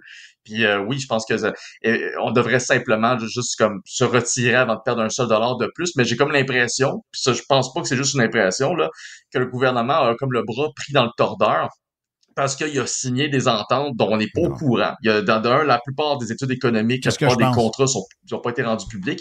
Exact. Et on ne sait pas, en fait, pendant combien de temps on est pogné à injecter de l'argent là-dedans, puis si ça va se limiter à 3 milliards. Donc, ça veut dire que dans leur négo, ils se sont fait fourrer. Ils n'ont pas prévu ce scénario-là qui pourrait arriver donc, pour protéger les éventuels chèques qui étaient prévus. Donc, si jamais on débourse de quoi alors qu'on sait que c'est probablement une compagnie qui est en train de s'en aller en déroute, ça veut dire que c'est pathétique. Ça veut dire qu'on a mal négocié, les papiers qui ont été faits, les contrats ont été mal montés, etc. Donc, comme tu dis, ils sont pognés par les chenolles. Ils ont un bras ils ont un bras pogné dans la machine, puis ils ne pourront pas rien faire. On est rendu à combien? Parce que j'entends toutes sortes de montants, 450, après ça. C'est-tu vraiment 700 quelques millions qu'on a déjà d'enclencher dans ce projet-là? Oui, très exactement. C'est 710 millions de dollars qui ont déjà été dépensés à ce jour. Puis là-dedans, comme je disais, c'est via 3 différents mécanismes. On a le fameux prêt pour le terrain. Ça vient directement des poches donc du ministère de l'Économie. Ben, c'est un prêt, mais on s'entend que à moins de revendre l'asset ou à moins qu'il y ait d'avoir un remboursement complet, on ne va pas nécessairement le récupérer si jamais Nordvolt tire la plug. Sinon, on a 200 millions de la Caisse de dépôt et placement, puis un 270 millions d'Investissement Québec. Donc, au total, c'est 710 millions qui ont été mis à ce jour. De part et d'autre, il y a peut-être des montants là-dedans qui pourraient être récupérés sur des ventes d'actions hâtives là, qui auraient lieu d'ici demain, mettons, là, en tout cas, dans les plus brefs délais, parce que Nordvolt est présentement en restructuration, fait que on sait pas qu'est-ce qui pourrait arriver dans les prochains mois. Mais oui, c'est le montant qui a été investi à ce jour. Le 297 millions qui est supplémentaire qui a été annoncé, là, il a pas encore été dépensé, mais dès que la construction est lancée, si jamais ça va là, parce que faut dire une chose, pour l'instant, le projet de Nordvolt, puis ça, c'est même si la CAQ veut pas l'avouer, là, il est vraiment compromis. Là. Je veux dire, Nordvolt a quand même fermé son usine en Californie. Il y a une usine qui est supposée ouvrir à Hayden, en Allemagne, pour faciliter, dans le fond, l'approvisionnement des batteries électriques pour Volkswagen, qui est d'ailleurs qui est l'actionnaire principal, là, si on peut y revenir. Mais il n'en reste que, je veux dire, même cette usine-là qui coûte pas loin d'1 milliard de dollars en fait, d'1 milliard d'euros est sur le point d'être compromis. Je veux dire, Nordvolt, il y avait une filiale qui s'appelle Nordvolt AB qui est basée en Suède également, puis qui sert de laboratoire pour leurs nouvelles technologies. Ça a été fermé cette semaine. Donc, je veux dire, comme ça va vraiment pas bien. Oui, 1/5 des effectifs ont été renvoyés, mais c'est pas fini parce que j'ai regardé un peu c'est quoi qui se passait dans les activités de levée de fonds chez Nordvolt, qui est constamment en train de lever de l'argent. Très bon sujet, ça, la levée de fonds, parce que moi, c'était mon point au départ. Mais si je connaissais pas Nordvolt, j'ai des bémols sur les voitures électriques dans le sens que je suis pas contre le développement des voitures électriques. Je suis pas pour s'il y a des gens qui vont en avoir. Mais tu sais, moi, je ne pense pas que l'électricité va être capable, surtout au prix des voitures d'aujourd'hui, si on ne prend pas de voitures chinoises. Pas certain que tout le monde va être capable d'en avoir. Donc, le tout électrique, je n'y crois pas. Je pense que c'est idéologique, puis que jusqu'à maintenant, il n'y a rien qui nous prouve qu'on est capable de le faire, autant pour fournir l'énergie que fournir les voitures à des prix décents, si on ne laisse pas les Chinois rentrer. Donc, moi, j'avais beaucoup de bémols, mais mes lumières ont allumé vraiment. Moi, quand je vois des compagnies, bon, qui semblent établies depuis quelques années, mais que je connais plus ou moins, puis que ces compagnies-là ont dû aller voir les grands fonds mondiaux qui, habituellement, vont être assez risqueux dans un paquet de start-up majeurs, en techno, en ci, en ça. Il y en a, regarde, il y a de grands groupes. On connaît BlackRock, mais il y en a des dizaines et des dizaines et des dizaines. Ensuite, il y a des institutions bancaires. Il y a beaucoup de monde qui peuvent embarquer dans des projets qui sont très à la mode. La batterie, c'est quelque chose où tout le monde devrait se garrocher. Tout le monde ne parle que de ça. Puis que finalement, tu vas voir les derniers que tu vas avoir comme investisseur, tu vas avoir des gouvernements. OK? Ça, pour moi, c'est un premier... C'est un premier signe, c'est une première lumière, comme de quoi qu'il y a quelque chose de louche là-dedans. Est-ce qu'il y a d'autres choses que des gouvernements? Tu me parlais de Volkswagen, mais pourquoi ils n'ont pas été capables d'aller sur les marchés et de lever l'argent par eux autres mêmes, comme tout business fait habituellement? Pourquoi dans leur développement, il y avait besoin autant d'argent des gouvernements? Ça, c'est une bonne question. Ma première hypothèse, c'est qu'ils utilisent littéralement les subventions des gouvernements pour dérisquer leurs projets aux yeux des investisseurs. Une bonne partie de leur montage financier se fait à partir des commandes qu'ils ont obtenues à partir des différents fabricants automobiles, dont d'ailleurs Volkswagen, je pense que c'est l'épine dorsale de cet effort-là, parce que Volkswagen, il faut rappeler, c'est l'actionnaire principal de Nordvolt. Il possède 21% des parts de l'entreprise. Et Volkswagen, c'est aussi eux qui possèdent la plus importante part des commandes de Nordvolt. Ils possèdent pas loin de 15 milliards de dollars en commandes de batteries électriques pour les 25-30 prochaines années minimum. Donc, c'est une très grosse commande. Et le truc, c'est qu'on sait aussi que Volkswagen est dans des très grosses difficultés présentement en Allemagne. Là. Il y a quelques semaines à peine, Volkswagen annonçait qu'elle allait peut-être faire des fermetures d'usines de production en Allemagne, ce qui s'est jamais vu. Là. C'est un peu l'équivalent si GM puis Ford dit la même chose à Détroit, où on fait comme ça s'est passé en fait dans les années 2000, 2008, 2009. Ouais. Là. Donc, c'est une crise automobile qui serait éventuellement sur le point d'imploser en Allemagne, de par le fait que Volkswagen est vraiment dans une très mauvaise situation par rapport à sa transition vers l'électrique. Je veux dire, puis en plus, pas juste le fait que, de un, ils ont des problématiques au niveau des ralentissements puis des retards et tout ça, mais aussi le fait que l'Union européenne, un peu comme le Québec puis le Canada, impose à leurs producteurs puis aux concessionnaires automobiles des quotas de production et de vente de voitures électriques, ce qui fait en sorte que Volkswagen est de plus en plus prise entre l'arbre et l'écorce. Et t'as Nordvolt qui est pas capable de livrer les commandes que Volkswagen attend. Donc, ça fait en sorte que Volkswagen perd de plus en plus de capacité de compétitive sur les marchés européens, nord-américains et asiatiques. Donc, vraiment, c'est une compagnie qui est en train de vraiment se faire ramasser de part et d'autre, même si, pour l'instant, ça regarde relativement correct là, pour leurs finances. Pour Nordvolt, c'est une autre histoire, par exemple, parce que ça démontre un peu comment le due diligence du gouvernement n'a pas été vraiment bien fait. En 2022, Nordvolt avait une perte de 285 millions. En 2023, ça montait à 1,6 milliard. Donc, ça a jumpé pas à peu près. Et l'affaire avec ça, c'est qu'une start-up, c'est un peu normal qu'il y ait des dettes puis qu'il y ait un rendement négatif, ne serait-ce qu'au début, parce qu'il y a souvent beaucoup d'investissements qui se fait, il y a de l'emprunt qui est fait au départ. Mais là, Nordvolt, c'est pas juste une start-up locale en Suède. C'est une start-up qui essaie d'ouvrir littéralement des usines aux quatre coins de la planète en essayant de lever puis en faisant des montages financiers en même temps. Ils ont été beaucoup trop ambitieux. Ils ont vu trop gros, trop rapidement. Ça, je pense que j'ai l'impression de sonner comme un peu tout le monde qui a analysé Nordvolt parce que c'est l'observation universelle. Mais clairement que le gouvernement du Québec, lui, a pas vu ça passer. Il s'est dit non, c'est une bonne affaire. Puis dans le pire des cas, on va récupérer notre investissement sur le long terme. C'est d'ailleurs ce qu'a dit François Legault. Il a carrément dit c'est un pari avec des risques calculés, mais dans 25 ans, inquiétez-vous pas, on va récupérer notre argent. Moi, ou du moins, on va être fiers d'avoir fait cet investissement-là. Moi, écoute, je te le dis tout de suite, là, dans 25 ans, soit Nordvolt n'existe plus, soit Nordvolt est chinoise. C'est pas mal ce qui va arriver. Donc, soit nos actifs, on les perd, soit ils sont compromis d'ici 25 ans. Et l'affaire, c'est que on s'entend, là. T'as littéralement même le gouvernement de la Suède qui a dit que investir dans Nordvolt, ce serait pas une bonne idée. Ils veulent pas être un actionnaire dans une compagnie qui est carrément de chez eux.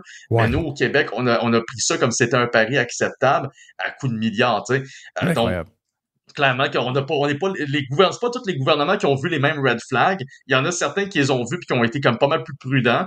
Mais au Québec, comme je vous dis, on a tellement eu d'exemples où est-ce que la prudence était pas du tout, comment dire, là, dans les cartes du gouvernement avant de prendre l'argent des contribuables puis de la garrocher. De la preuve, c'est qu'on était encore dans Nordvolt. À ce stade-ci. Tu sais, je veux dire, on a vu toutes les mauvaises annonces depuis les derniers mois et le gouvernement, il s'enfonce carrément puis c'est comme, j'essaie de me rappeler, je pense que c'est le sunk cost fallacy, là, qu'on appelle en anglais. Donc, c'est le fait que le gouvernement, il est comme juste persuadé que ça va fonctionner puis il va juste continuer à garocher de l'argent là-dedans, quitte à peut-être se brûler politiquement, mais au final, c'est nous les grands perdants. Puis, je vais juste faire un dernier tour de sujet là-dessus. Pour mentionner un économiste que j'ai bien aimé en Suède qui a parlé de la situation de Nordvolt. Parce que en ce moment, c'est comme si on espérait qu'avec la restructuration que Nordvolt a traversée, il va avoir un coup de baguette magique, puis soudainement, Nordvolt va se replacer. Ben, selon Magnus Henriksson, en Suède, c'est un économiste assez réputé là-bas, il a dit que même si les usines de Nordvolt arrivent à être pleinement opérationnels du jour au lendemain, là, que leur situation économique financière se règle puis qu'ils arrivent à faire des ententes avec leurs créanciers, il n'en reste pas moins que Nordvolt va se faire avaler par le marché asiatique inévitablement. Au niveau, vraiment, je veux dire, au cours des dernières années, le géant chinois s'est levé puis je veux dire, il est pas à veille de se rasseoir et les coûts de production puis les coûts d'opération puis les coûts de lancement des usines et tout ça est largement inférieur, même avec les subventions, je veux dire, en Chine et même ailleurs dans le monde. Donc, Nordvolt, c'est ça qui est un petit peu bizarre, c'est que en ce moment, on a un gouvernement qui croit littéralement à ce projet-là, alors que même si ça allait bien, c'est pas un projet qui est durable sur le long terme. C'est clair qu'ils vont se faire avaler. Puis en plus, ça c'est si à d'ici ce temps-là, on n'a pas Volkswagen qui tire la plug. Parce que si Volkswagen dit, écoute, Nordvolt, tu livres pas tes batteries, moi je suis dans la merde, je suis pogné avec des amendes du gouvernement, de l'Union européenne qui me disent que je vends pas assez de voitures électriques. Je tirais à la plug, m'a acheté mes batteries électriques en Chine, puis et voilà, Nordvolt perd 25% de ses commandes, ils perdent 21% d'actionnariat, Nordvolt fait faillite. Donc, on est pas mal dans les 6 prochains mois, je pense, vont être déterminants pour l'avenir de cette compagnie-là et l'argent des contribuables qu'on a mis là-dedans pour aucune raison. Il y a 3 semaines, pensez à ça, là. Il y a 3 semaines seulement, Fitzgibbon, dans une de ses dernières entrevues, avant de tomber en amour, il a dit que la technologie était bonne pour 75 ans. Wow. Ouais. Pensez à ça 2 secondes. Là. Fitzgibbon, il a dit ça. Là. Ouais. J'ai une nouvelle à y dire. Écoute, la technologie change constamment dans ce milieu-là. Sur le 15, il dit c'est une technologie qui va durer entre 50 et 75 ans. Il l'a dit. Il y a 3 semaines avant qu'il soit en amour. Mais le point aussi, c'est ce que tu parles là, Nick, c'est. Puis ça, je l'entends de la bouche de gens qui ont des concessions au Québec, là. L'explosion du prix des voitures, tout ce qui vivent les garages en ce moment, c'est pas rose, là. Puis tu l'as dit, l'industrie automobile actuellement est dans un. Il y a peut-être une implosion qui s'en vient. Et ça a été créé par la folie des gouvernements d'essayer de contrôler par lui-même le marché. C'est, tu sais, de par les amendes, de par les inventaires, ça te prend tel nombre de voitures, etc., les subventions, toutes ces affaires-là. Et aussi, avec les années, pour arriver ultimement en 2035, où il n'y aura plus de voitures propulsées par l'essence ou le diesel, puis que ça va être des produits uniquement énergétiques comme l'électricité. Ça, l'intervention directe du gouvernement est en train de peut-être tuer l'industrie automobile. Moi, c'est des mots que j'ai entendus de gens qui sont impliqués depuis qu'ils sont tout petits là-dedans. Ça fait 50 ans qu'ils sont là-dedans et ils n'ont jamais vu un marché qui est en train de... avec tout ce qui se passe. Et c'est l'intervention directe des gouvernements qui met le bordel au Québec, au Canada, aux États, dans plusieurs États et à travers le monde. Ce que tu expliquais sur Volkswagen avec l'Union européenne, c'est exactement ce qu'on a là. Et à cause de ça, les chars des familles, au lieu d'être à 34 000, parce il faut calculer des pertes concernant, entre autres, l'inventaire électrique et tout. Il y a un 2-3 000 de plus qui est imposé sur les voitures de par toute cette manigance qu'on doit faire pour essayer de ne pas avoir les maudites amendes. Donc, quelqu'un qui paye quelque part. C'est dégueulasse, sérieux? C'est carrément dégueulasse. Oui, c'est carrément dégueulasse. C'est la transition qu'on fait parce qu'on s'entend que Nordvolt, finalement, c'est juste un morceau du puzzle dans cette gigantesque transition où est-ce qu'on fait le virage électrique. Puis oui, c'est de un, comme tu l'as mentionné au départ, c'est 100% le résultat de l'interventionnisme de l'État. Je veux dire qu'on parle de l'achat des voitures électriques, que c'est subventionné, qu'on parle de la production de ces voitures-là qui sont subventionnées, des usines qui sont subventionnées. On peut même parler de toutes ces bornes de recharge qui vont être mises aux 4 coins du Québec. Juste au Québec, là, au coin des 5 prochaines années, c'est 110 000 bornes de recharge qui vont être installées. Ça coûte des milliards. On n'a même pas encore parlé non plus de la construction de toutes ces nouvelles installations énergétiques dont on aura besoin pour alimenter les millions de voitures électriques qu'on va mettre sur le marché. Ça, c'est bien sûr, ça c'est une partie de la médaille. Où est-ce que, ça va coûter des milliards aux contribuables, puis on va se retrouver de plus en plus dans une situation où est-ce que l'énergie va être à la fois rare ou coûteuse. Mais au-delà de ça, je pense que c'est un point très important, c'est le fait que oui, les gens vont avoir de moins en moins la capacité à se déplacer.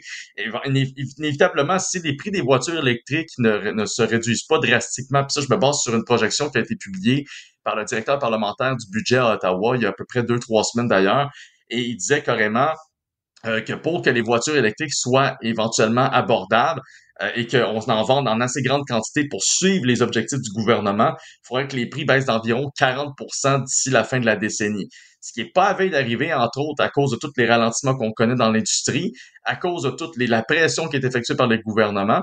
Et par-dessus le marché, comme si c'était pas assez, le gouvernement est totalement contre-productif quand c'est question de parler de l'acquisition des voitures électriques parce qu'il veut qu'on achète des voitures électriques, mais pas n'importe lesquelles. Si vous osez acheter une voiture électrique chinoise, par exemple, c'est 100% de tarif. Donc, essentiellement, on veut vraiment s'assurer que vous payez le plus cher que possible, que vous appauvrissez en achetant une voiture électrique. Puis si vous n'êtes pas assez riche pour vous appauvrir, ben vous serez trop pauvre pour acheter une voiture électrique essentiellement. Donc oui, on s'en va vers un futur tranquillement où est-ce que les familles vont avoir de la difficulté non seulement à s'acheter une voiture, mais vont devoir se dire ben c'est quoi les alternatives pour se déplacer parce qu'ils n'auront pas le choix effectivement de les considérer. Même le gouvernement, il est tellement, c'est même pas des blagues, même les véhicules hybrides sont touchés par cette interdiction-là. On va garder les véhicules hybrides plug-in, mais si votre véhicule hybride n'a pas besoin de se recharger, par exemple, avec une plug, c'est-à-dire que vous voulez essence, puis c'est là que la batterie se recharge, ben ça, ce sera plus disponible sur le marché, ce type de véhicule-là. Donc, on veut vraiment vous forcer à aller vers du plug-in, donc vers des véhicules le plus possible électriques, et vous payez le plus cher que possible. Et en plus, je pense que c'est la cerise sur le gâteau, à la fin de la journée, on va tous avoir un seul et unique fournisseur d'énergie. C'est drôle parce que quand on écoute des Koskinen de ce monde, on est dépendant des pétrolières et tout ça, mais d'ici 2035, on est à 100% dépendant d'Hydro-Québec. Ouais, ça, c'est donc, pas grave. on part d'un oligopole à un monopole. Je suis pas sûr que ce soit un avantage comme tel pour qui que ce soit. Non. Mais oui, c'est ce qui s'annonce, puis c'est effectivement, on observe ça à la grandeur de l'Occident présentement. Ben voilà pour Nicolas Gagnon. Il est sur X si vous avez besoin de le suivre. Ben, vous avez besoin de le suivre. Il est bon. Nick est bon. Nick est écœurant. C'est notre relève en plus. Il est jeune, il est bon. Et si vous voulez en savoir plus sur ce qu'ils font pour nous défendre, tous les Canadiens, face à tous ceux qui dépensent en malade, allez sur contribuable avec un S.ca pour tout savoir. On vient sur Radio Pirate. Radiopirate.com. Come on, boys! Pirate. Radiopirate.com. Bon matin, Québec.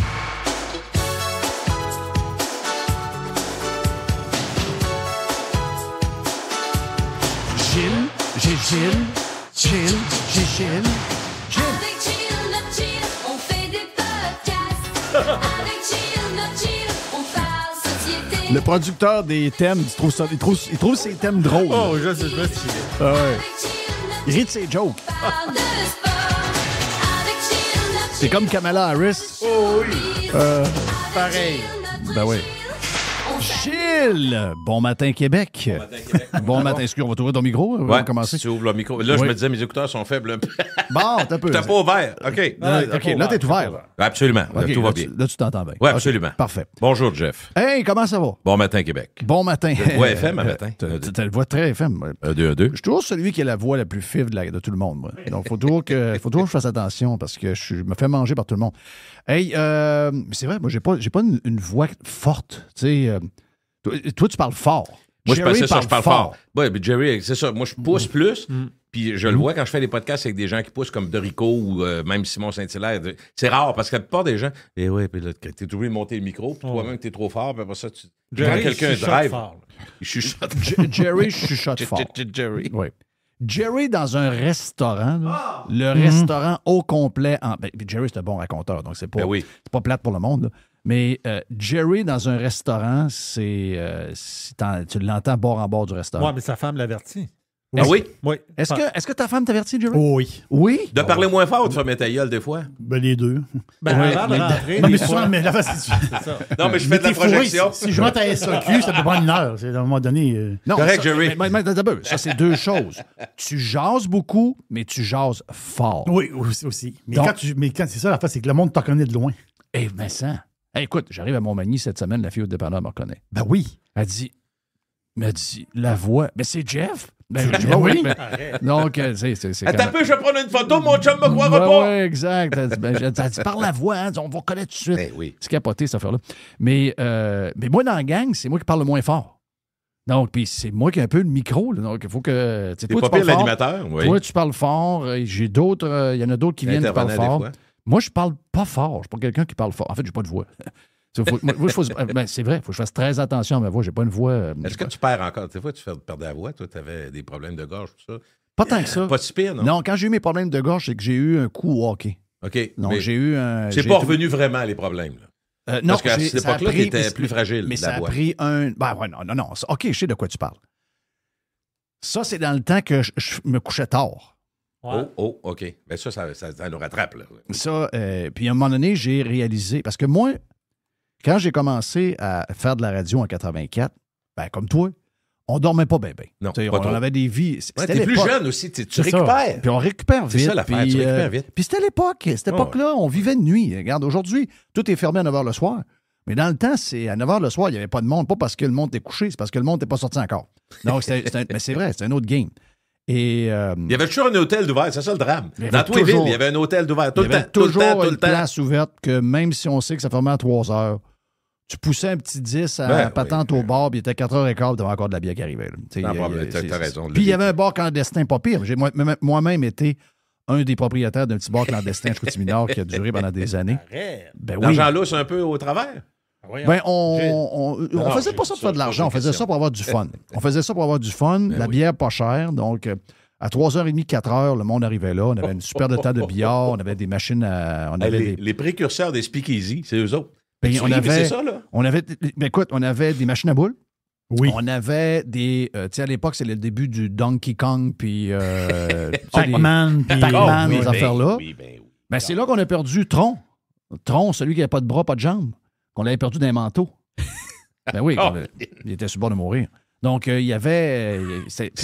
Il y avait des bagarres, ça c'est sûr qu'il y avait des bagarres parce que le monde arrivait des bars à 3h30, 4h. Donc, il arrivait oui. des gangs, tu sais, des gangs qui ne fitaient pas, des gangs qui avaient Plusieurs des qui histoires... étaient très cocktails, là. Ben, très cocktail. Mais c'était quoi les histoires de gangs dans le temps? Pourquoi ça ne fitait pas? C'est qu'il y en avait un qui était parti avec la blonde de l'autre. Ça, c'est sûr que dans ce temps-là, ça virait. Donc là, vers 5h30, 6h, il y avait une bagarre dehors, dans le parking. Là, les polices arrivaient. Ouais, c'est quoi qui se passe ici? Là, ils descendaient, voyez ça.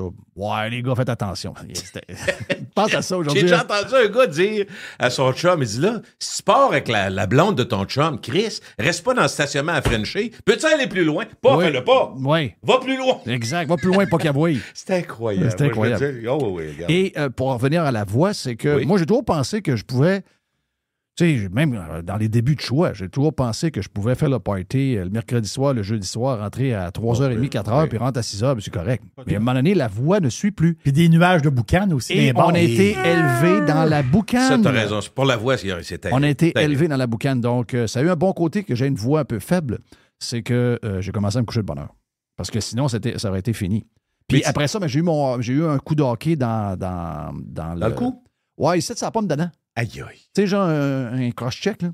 Cross-check. Ça, pour respirer, c'est pratique, ça, la Puis, pomme ici. je me suis fait Parler. des dommages pas mal. J'ai été voir un otorhino-laryngologiste. Oh, Donc, ouais. je le dis bien. 20 ans plus tard, tu l'as dans ta barouette. Otorhino-laryngologiste. Voilà. Oui, Là, c'est j'ai manqué le manquer. Mais donc, j'ai été suivi, il y a eu un paquet d'affaires. Ça s'est Et réglé. là, ça s'est réglé, mais là, j'ai il été est un fini, an et demi. Là, un t'étais an- en onde à ce moment-là? Oui, ben oui, j'étais à choix. My J'étais à God. choix le matin. Je me rappelais As-tu pas de- remarqué, Jeff?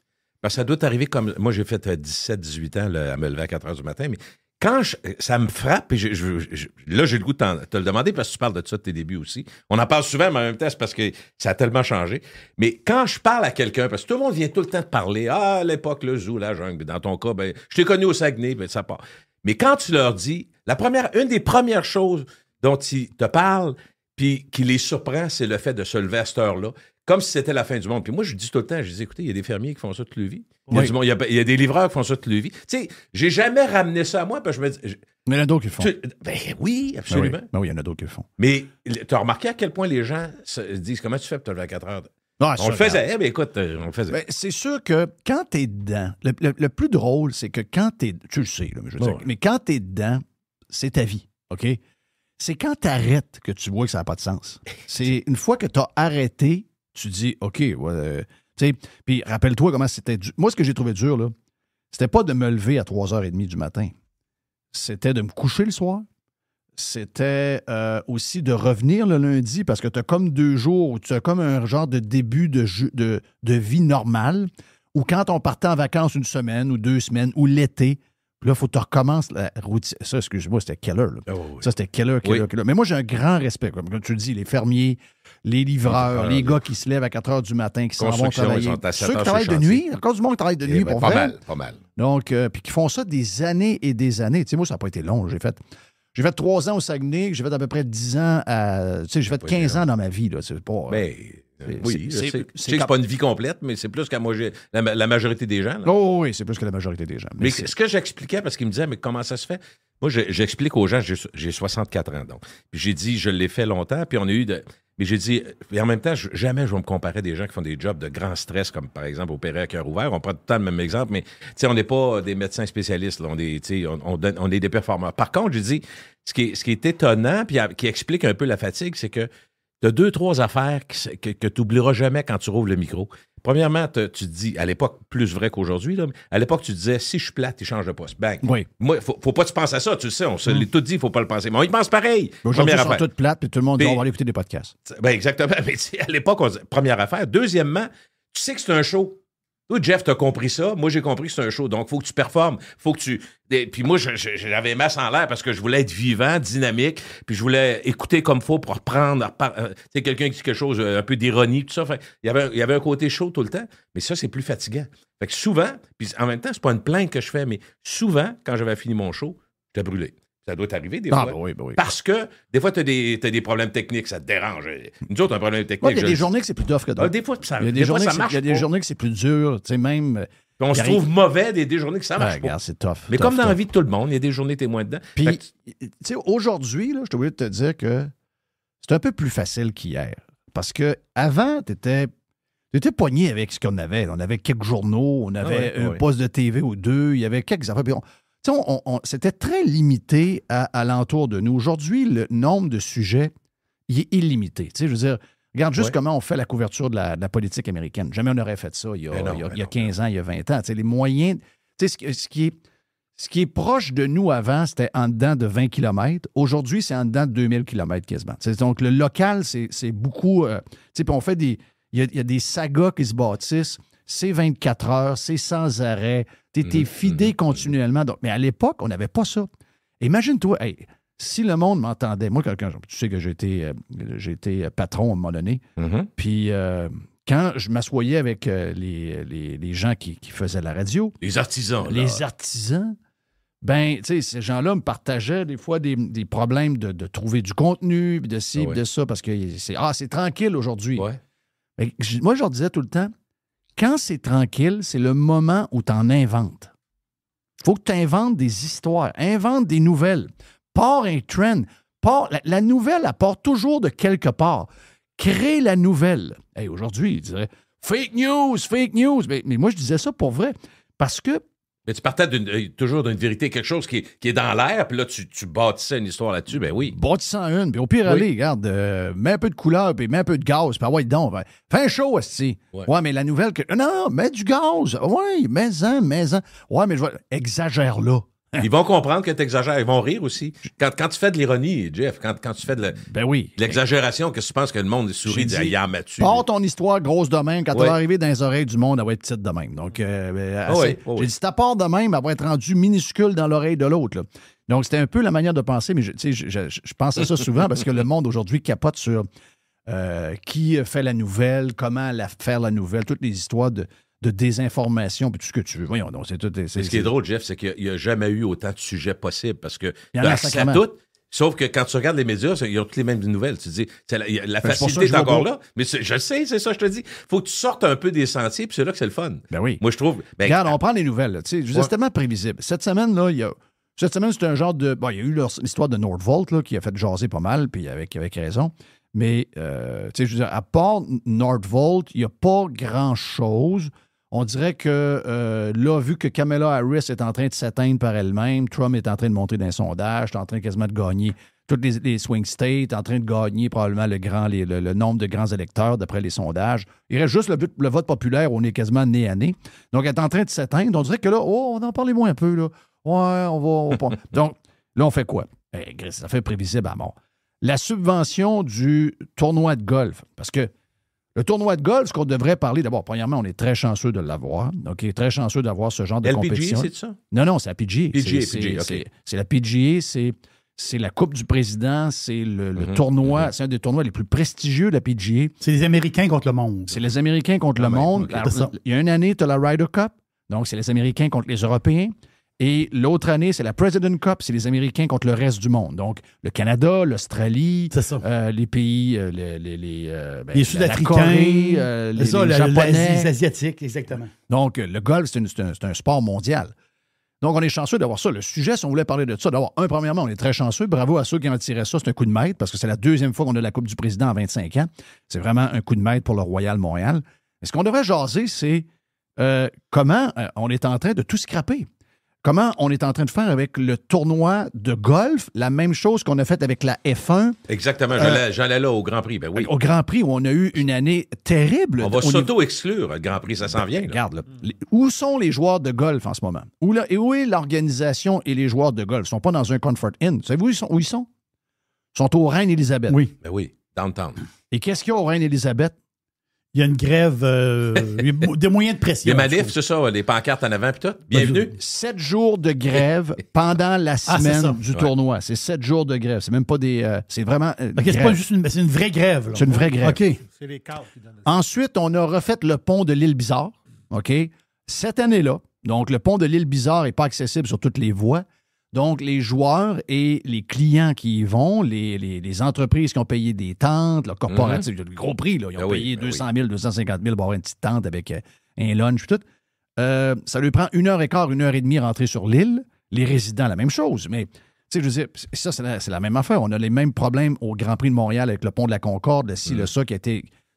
Lewis Hamilton a dit, coudonc, le Christ de pont, ça fait 15 ans qu'il est en construction. Ils vont finir par le finir.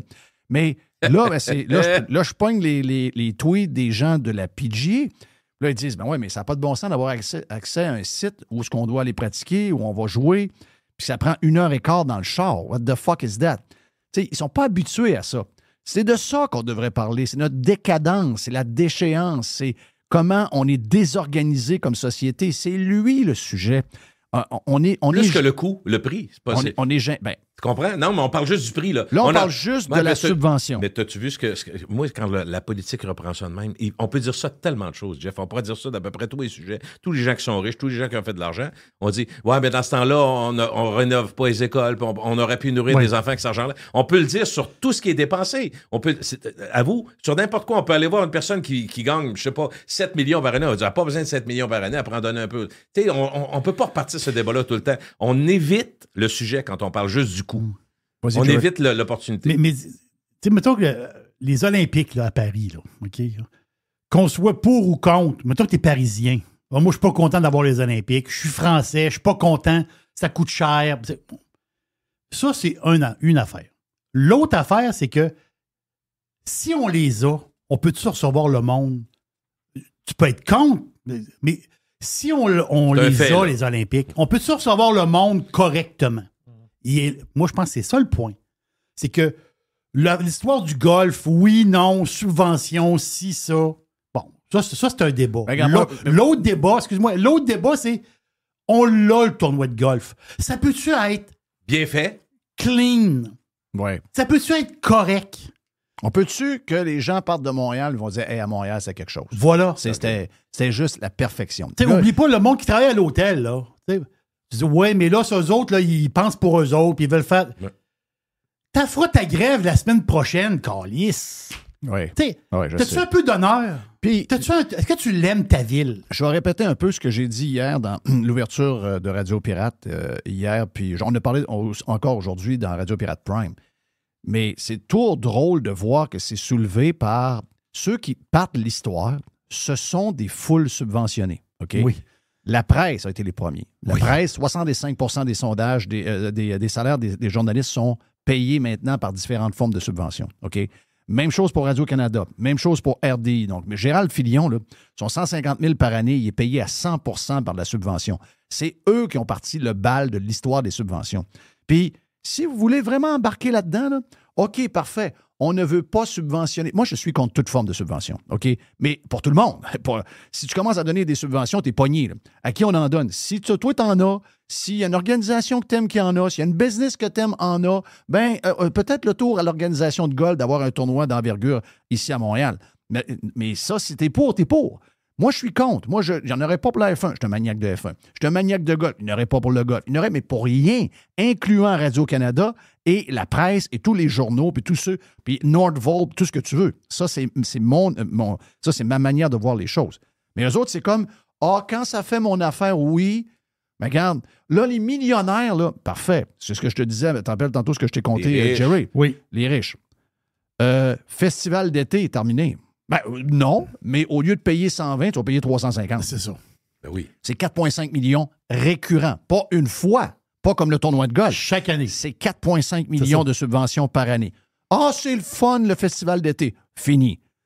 À Montréal, ça vous écarte les subventions? Le groupe CH, qui font tous les festivals avec des Post Malone, des country guys, des groupes rock, des millionnaires, c'est-tu? Des millionnaires que vous haïssez. Ah, les subventions pour les millionnaires. Combien le groupe CH a d'argent par année du gouvernement pour organiser tout ça?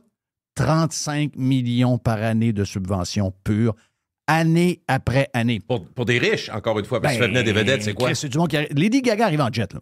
Ben oui. OK, Lady Gaga arrive en jet. Donc, festival de jazz, terminé. Festival des francophonies, terminé. Ça, c'est tout le groupe CH. En passant, 49% du groupe CH est détenu par Live Nation. Wow! On donne 35 millions, donc la moitié... C'est pauvre, ça, Live Nation? C'est milliardaire, OK? C'est des milliardaires. Allez voir les chiffres de Live Nation qui appartient, je pense... Live Nation, c'est... il y a Ticketmaster là-dedans. Il y a, je pense que c'est Liberty Media. C'est Liberty Media, les propriétaires de la Formule 1. Hey, c'est incroyable, c'est des milliardaires. Là. OK, on leur donne 35 millions. Ils ont 49 du groupe CH. Le Canadien est possédé à 49 par une compagnie américaine en passant. Là. Compagnie en bourse. Oui. Donc, 35 millions. Fini, là. Il n'y a plus de francophonie, il n'y a plus d'Oshega, il n'y a plus de ci, il n'y a plus de ça. Oui. Là. Donc, les groupes... Moi, j'ai pas de problème avec ça. Mais le cherry picking, je suis pas capable. Je suis pas capable. S'il y a une règle, il faut qu'elle soit pour tout le monde, pour tout le temps. Ben voyons. Sauf exception, on comprend les handicapés. Puis on a tout le temps la même game. Mais là, quand on parle de ça, c'est parce que c'est plus facile d'haïr les riches, alors que tout le monde va être riche. Ça, c'est l'autre hypocrisie sous-jacente. Mais si tu me permets, Jeff, dans la même lignée de subventions puis de gens qui en ont-tu vraiment besoin, moi, je te terminerai au Mont-Saint-Anne. Le Mont-Saint-Anne, à cause de l'ancienne CEPAC qui était gouvernementale, c'est rendu privé. Arrêtez, c'est Rocky Mountain, je ne sais pas trop qui est très riche dans l'Ouest, puis qui va très bien à Whistler et ailleurs. Ils viennent ici, puis ils attendent. Ils mettent pas d'argent, ça tombe partout. Qu'est-ce qui est dans les journaux? Qu'est-ce qui est dans l'actualité? Là? Le gouvernement va être obligé d'allonger des dizaines de millions. Pour arranger les monts de pente. Oui, c'est dangereux, la vie, puis la plein air. Moi, j'ai rien contre ça, le plein air, tout est beau. Si on commence ça, là, si vous pognez l'histoire du golf, puis celle-là vous énerve, moi, j'ai pas de problème. Moi, je suis un anti-subvention, mais moi, je suis 0 $ subvention par année partout, là. Mais quand vous faites du cherry picking de même, moi, ça me lève le cœur. Ça me lève le cœur. Là, tout bonnement, Chris, en plus, des subventionnés eux-mêmes. Tu sais, même pas assez. Même pas dire, on peut pas bien questionner les subventions. Pas raisonnable, notre affaire. On est full subventionné. Oui. Raisonnable, là, non. J'étais à Radio-Canada. C'est pas mal subventionné mur à mur, ça, là. Ouais, qu'est-ce qu'on fait avec ça? Ben, on va passer notre tour, hein? Non, on passe pas notre tour. On y va full blast. C'est une gang de spécial, pareil. Enjoy la semaine. Ça va être une Christie de belle semaine de golf. La dernière fois que la Coupe du Président est venue, on a eu Mike Weir, qui est le chef de l'équipe mondiale. En ce moment, c'est le coach. C'est lui qui jouait à ce moment-là. On se rappellera du fameux match, le match play entre Mike Weir et Tiger Woods, Royal Montréal, il y a une vingtaine d'années de ça, 20-22 ans, que Mike Weir a gagné. Il y a des bons moments, il y a des beaux souvenirs qui vont être faits. Les gens qui ont la chance d'y aller, regarde, allez-y. C'est sûr que c'est pas donné. C'est un genre de 100 quelques piastres pour... Mais les enfants, ce qu'on ne savait pas cette semaine, Jerry, les enfants, quand vous avez des billets, vous amenez vos enfants de 15 ans et moins et c'est gratuit. Donc, ça, c'est très bon. Donc, c'est très, très, très, très bon. Oui, c'est dispendieux pour les adultes, mais c'est tellement de la gang, c'est pas cher. C'est ça, tu calcules. Tu dis, on est 4, divisé par 4, mettons. Ben. Ouais. Mais ça a été la même... On a le même débat. Souvent des affaires banales. Tu sais, je veux dire, je regarde la réaction des gens sur Nordvolt, puis je la sens pas, là. Tu sais, je sens pas que les gens, même si on est rendu à 700 millions de dépensés, je sens pas que les gens sont en crise, comme la patente des Kings de Los Angeles et l'histoire du golf qu'on essaie de lever au Québec. Es-tu surpris que les gens n'embarquent pas dans les Kings, qui est tant de billets encore à vendre? Je suis pas surpris de ça. Moi non plus, j'ai pas d'intérêt. Moi, j'ai aucun intérêt. Moi, je suis à l'inverse du monde. Regardez les matchs de la NFL. OK? Les matchs de la NFL sont souvent dans les marchés réguliers. Et les matchs hors concours, la NFL, la plus grosse ligue au monde. Là, oui. OK? Tu en as parlé une fois? Tu as parlé des valeurs des équipes. 7 sur 10 des plus grosses compagnies. Il n'y a pas un chat au match de la NFL, des matchs hors concours. Moi, ce qui m'impressionne, c'est qu'il y a des gens qui sont capables, pour un match hors concours, de payer 150$ pour une game. Je trouve ça... Mais c'est pas intéressant pour le sportif. Zéro. Ben, Chris, non, c'est à la glace. Pas parce que c'est un club de la Ligue nationale. Gilles, un match du mois de novembre, de la saison régulière qui compte, ça m'intéresse zéro. Ben non. Même gratis, j'y vais pas. Mais t'as peu. Mande-moi pas d'aller voir les Kings à 150$ au mois de septembre pour un match hors concours. Jeff, t'as ta grosse télé HD chez vous. Ben voyons. T'as un match à TVA Sport, puis ils font 125 000 personnes. Sacrement. Le problème, c'est Faut pas dire, le monde on se posait qui va. triper sur le hockey, nous autres? Ben oui, mais le problème, c'est pas le monde qui y vont Ben pas, non, c'est ben le non. monde qui y vont en plein match hors concours à 150$ étiquette. Êtes-vous fou, je vais le faire? Ouais, puis tu n'as du hockey trop, t'as pas le temps de l'écouter. OK, thank you pour Gilles Parent, plus de Gilles sur la version Prime. Le week-end est lancé, mon ami Jerry, c'est fait en plus. Donc, quand le jeudi est passé, mes amis, le week-end va être extraordinaire. La météo va être belle en plus pour le week-end. OK, ben bon football à soir. Si hier, on se reparle demain pour la dernière. C'est hier. Bye-bye.